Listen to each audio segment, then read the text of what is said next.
Yo, good day everyone. Welcome to another video sa Makinan, right? Kanina may meron akong dinidiscuss habang naka-on yung helmet cam. Sabi ko gawan ko uli ng isa pang video. Ito 'yan. Sige. Alright, para sa mga interesado dun sa mga sampung nanonood ng videos ng Makinan, right?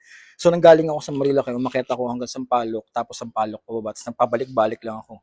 Ito, may binago ako sa suspension ni Octavia. Nilower ko yung forks ng 5mm at yun, tinesting ko uli siya. Kung gusto nyong malaman yung kwento tungkol dyan kung bakit ko ginawa yan, meron akong mga videos na in-upload. Panoorin nyo lang yun para mas marami kayong mapanood. Ito lang ang gusto kong i-share sa inyo. Number one, kahit kanina, okay, number one, nung umakyat ako kanina at nung bumaba ako, naramdaman ko na mas malalim yung hinihiga ng motor. Nag-gain ako ng confidence, nag-gain ako ng kumpiyansa sa motor dahil mas okay na yung kanyang suspension setup sa ngayon. Okay, yung bago niyang setup, mas okay. So, natutuwa ako. I gain confidence at makikita nyo, nadagdagan yung tire wear. So, dito sa right, ang dumagdag, mga 5 to 10 mm. Dito sa kaliwa, ganun din ang dumagdag. Okay? So, nabawasan ngayon yung chicken strips. So, yun yung next item ko, chicken strips. I'm proud of my chicken strips ng gulong ng motor ko. Kasi ibig sabihin lang kapag may chicken strips ang gulong, ibig sabihin hindi ko sinasagad sa kurbada on public roads. Eh, hindi naman ako nagta-track day. Ngayon, kung nagta-track day ako at meron pa rin akong chicken strips, eh malamang siguro dahil ako ay beginner o ako ay novice at dahil hindi naman talaga ako magaling na rider. Ngayon, kung public roads, at wala akong chicken strips, ibig sabihin lang nun, binabakbak ko ang mga corner. Ibig sabihin nun, nagpapakakamote ako. So I am proud of my chicken strips. Pero inabawasan na eh. Oh. Which is a good thing, nabawasan kasi nga, yung ginawa kong setup ng suspension ngayon, nag-gain ako ng confidence na ihihiga ako ng mas malalim, mas stable ngayon siya sa corner. Nawala yung problema, yung mga issues na diniscuss ko sa ibang videos. So I'm very proud na yun, ganun na naging result nung suspension setup ko ngayon.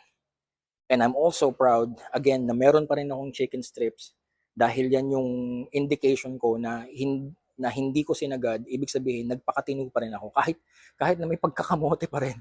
Pero at least, matino pa rin ako in a way dahil hindi ko siya sinasagad ng sagad-sagaran. Hindi mo naman kinakailangang sagarin ang gulong mo sa public roads. Never mong dapat sagarin ang gulong mo sa public roads. Dahil ibig sabihin nun, kapag sinagad mo yan in corners, ibig sabihin mabilis ka masyado sa corner ng kaya mababa yung lean angle mo, malalim yung lean angle mo. Eh hindi naman tayo dapat magmabibilis sa mga corners sa public roads. Although kanina yung cornering speeds ko kanina mga nasa bagal lang, 70. Ang pinakamabilis ko ata kaninang corner is na mga 85. Pero dalawa lang ata yun. Yun, so mabagal ako. Tsaka hindi ako magaling na rider. So mabagal talaga ako kanina. 70, 75. Karamihan na is 60, 65. Ayun. So, yun ang gusto kong i-share sa inyo sa video na to. Wag kayong mahiya sa chicken strips nyo. Ibig sabihin, matino kayong rider or sinusubukan yung maging matino or pinipigilan nyo ang sarili nyo kaya may chicken strips pa rin, nagpipigil pa rin kayo. You're controlling yourselves and that's a good thing. That's a good thing. Kahit paano, disiplina pa rin yun eh. And then I'm very proud kasi yung ginawa kong setup dun sa forks, nakuha ko yung results na gusto ko. Yun yung pinakamasarap dun eh. And ito, burn out ko lang kanina sa may labas ng garahe para lang mali. Sabi ko, i-burn out ko para luminis yung gulong. Madumi nga pala yung garahe namin. May nagtapo ng arena doon sa labas. So, ayan, hindi naman nalinis. Dumumi pa lalo. Anyway, good job, girl. good, good job. Ang sarap ng liko ni Octavia kanina. Again ha, mabagal pa ako nun ha. Hindi ako magaling na rider. Hindi hindi high-tech yung motor ko. Napaka-ano nito, napaka-pipitsugin nito, 41 horsepower lang, 24 foot-pounds of torque or 32 newton meters of torque lang. Yun lang, wala. Tapos ang bigat-bigat pa, 206 kilograms eh. Tapos sino ba naman ako, di ba? Wala naman, I'm nobody, I have nothing. Hindi ako magaling na rider.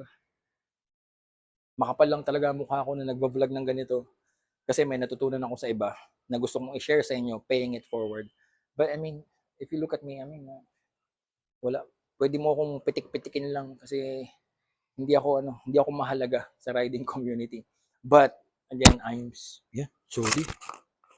I am so proud of my bike and I'm so proud of the setup na ginawa ko dahil nakuha ko yung gusto ko, nakuha ko yung ini-expect kong results.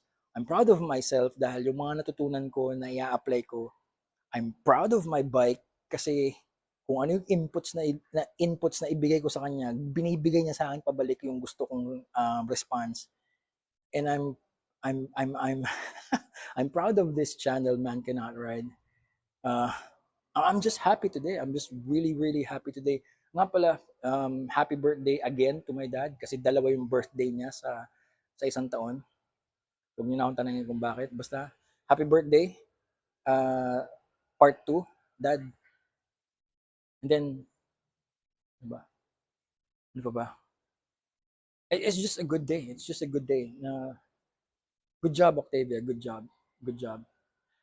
Isa lang ang panira eh. May isang panira lang talaga eh. Itong Samsung Core Prime na to na ginagamit kong pang video ngayon. Pumalpak kanina eh. Kung kailan, una, yung papunta doon sa White Plains, sa EDSA, ang ganda ng takbuhan namin. Hindi ako nag-record. So that's my mistake. Nung galing na sa Sampaloc, pababa na ng Marilaki, naging corrupted yung file.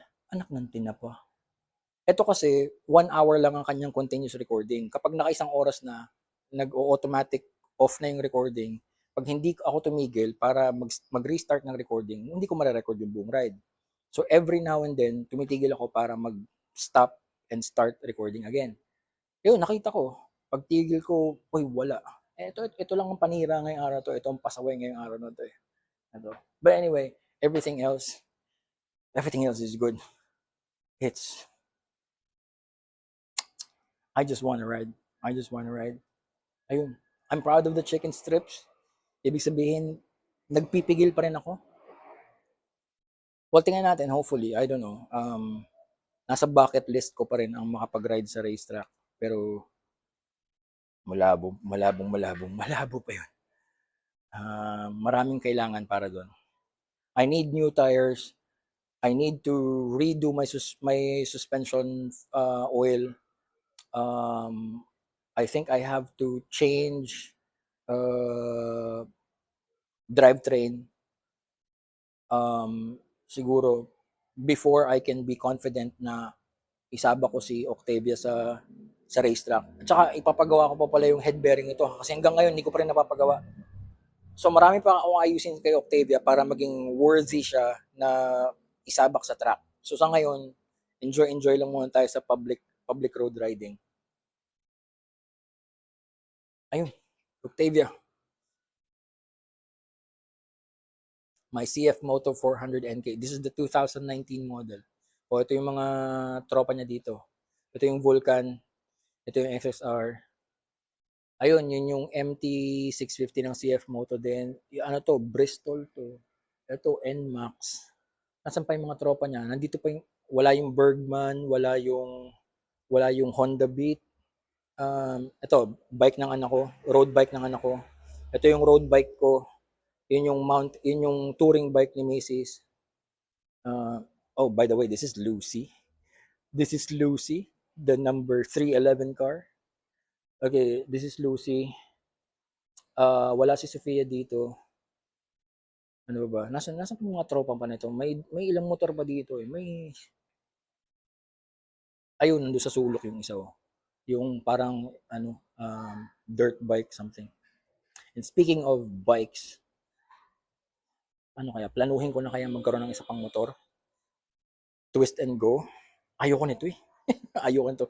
Hindi ko gusto ang takbo ito. Yung Bristol, hindi ko pa yan nahihiram.